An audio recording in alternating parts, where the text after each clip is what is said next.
ಇವತ್ತೇ ನಾಯಕತ್ವ ಫೈನಲ್ ಆಗುತ್ತೆ ಅಂತ ಹೇಳಿ ರಾಜಣ್ಣ ಅವರು ಒಂದು ಬಾಂಬನ್ನು ಸಿಡಿಸಿದ್ರು. ರಾಜಕೀಯದಲ್ಲಿ ಆ ಒಂದು ಬಾಂಬ್ ಸಿಕ್ಕಾಪಟ್ಟೆ ಸದ್ದು ಮಾಡ್ತಾ ಇದೆ. ರಾಜ್ಯ ಕಾಂಗ್ರೆಸ್ ಸರ್ಕಾರ 3ನೇ ವರ್ಷದ ಸಂಭ್ರಮಾಚರಣೆಯಲ್ಲಿ ತೊಡಗಿಕೊಂಡಿರುವಂತಹ ಸಮಯದಲ್ಲಿ ಕಾಂಗ್ರೆಸ್ ಒಳಗೆ ಮತ್ತೆ ನಾಯಕತ್ವ ಬದಲಾವಣೆಯ ಚರ್ಚೆ ಜೋರಾಗಿ ನಡೀತಾ ಇದೆ. ಅದಕ್ಕೆ ಕಾರಣವಾಗಿದ್ದು ಅದೇ ರಾಜಣ್ಣ ಒಂದು ಮಾತು ಹೇಳ್ತಾರೆ. ಸಿದ್ದರಾಮಯ್ಯ ಆದ ನಂತರ ಆ ಒಂದು ಸಿಎಂ ಸ್ಥಾನದಲ್ಲಿ ಬೇರೆ ಯಾರೂ ಅಲ್ಲ, ಜಿ ಪರಮೇಶ್ವರ್ ಅವರು ಕೂತ್ಕೊಳ್ಬೇಕು, ಅದೇ ನನ್ನ ಆಸೆ ಅಂತ ಹೇಳ್ತಾರೆ.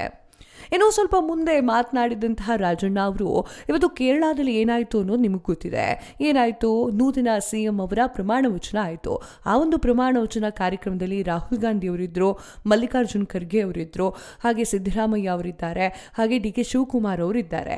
ಸಾಕಷ್ಟು ಜನ ಗಣ್ಯ ವ್ಯಕ್ತಿಗಳಿದ್ದಾರೆ.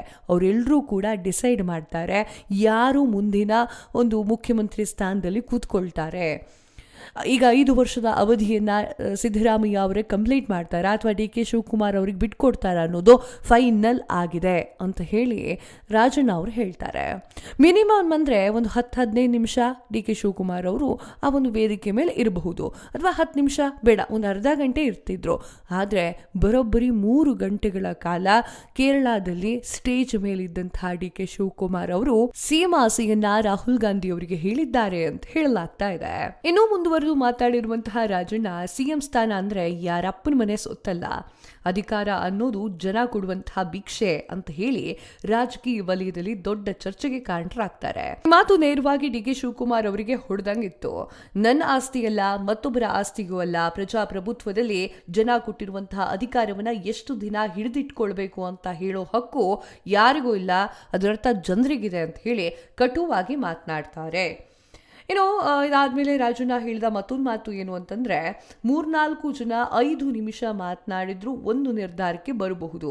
ರಾಹುಲ್ ಗಾಂಧಿ ಬಾಯಿಯಿಂದ ಏನು ಬರುತ್ತದೆಯೋ ಕಾದ್ ನೋಡಬೇಕು, ಇವತ್ತೇ ಫೈನಲ್ ಆದ್ರೂ ಕೂಡ ಆಗಬಹುದು ಅಂತ ಹೇಳಿ ಒಂದು ಮಾತನ್ನ ಆಡ್ತಾರೆ. ಒಂದು ವೇಳೆ ಡಿ.ಕೆ. ಶಿವಕುಮಾರ್ ಅವರ ಬೆಂಬಲಿಗರು ಒಪ್ಪಂದದ ಪ್ರಕಾರ ಡಿ.ಕೆ. ಶಿವಕುಮಾರ್ ಅವರೇ ಮುಂದಿನ ಸಿಎಂ ಅಂತ ಹೇಳ್ತಾ ಇದ್ದಾರೆ. ಇನ್ನೊಂದು ಕಡೆ ಸಿದ್ದರಾಮಯ್ಯ ಅವರೇ ಇರಬೇಕು ಅಂತ ಹೇಳ್ತಿದ್ದಾರೆ. ಇದರಲ್ಲಿ ಹೈಕಮಾಂಡ್ ಯಾವ ರೀತಿಯಾಗಿ ಜಾರಿಕೊಳ್ಳುತ್ತೆ, ಅಥವಾ ಅವರ ಅಂಗಳದಲ್ಲಿರುವಂತಹ ಒಂದು ಚೆಂಡನ್ನ ಯಾವ ರೀತಿ ಹ್ಯಾಂಡಲ್ ಮಾಡ್ತಾರೆ, ಡಿ.ಕೆ. ಶಿವಕುಮಾರ್ ಅವರಿಗೆ ಸಿಎಂ ಸ್ಥಾನವನ್ನು ಕೊಡ್ತಾರಾ, ಮುಂದಿನ ದಿನಗಳಲ್ಲಿ ಕಾದ್ ನೋಡಬೇಕು. ನಿಮ್ಗೇನು ಅನಿಸುತ್ತೆ ಕಮೆಂಟ್ ಮಾಡಿ ತಿಳಿಸಿ.